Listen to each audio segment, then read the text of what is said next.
Ahmedabad plane ક્રેશની દુર્ઘટનામાં જામનગરના પરિવારની આ કરુણ કહાની રડાવી મૂકે તેવી છે।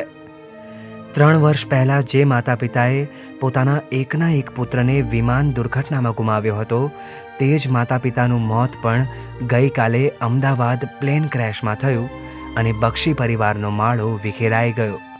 બલિહારી તો જુઓ, પિતા હરિહરભાઈ બક્ષી બીમાર હોવાથી દીકરી નેહલબેન અને જમાઈ શૈલેષભાઈ લંડનથી જામનગર તેમની ખબર કાઢવા આવ્યા હતા।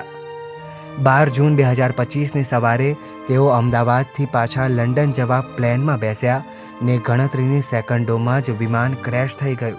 બીજી બાજુ વધુ આઘાતજનક વાત એ સામે આવી કે નેહલબેન અને શૈલેષભાઈનો એકનો એક પુત્ર હિત પણ 3 વર્ષ પહેલાં વિમાન દુર્ઘટનામાં જ મૃત્યુ પામ્યો હતો। હિત લંડનમાં વિમાન ચલાવવાની તાલીમ લેતો હતો।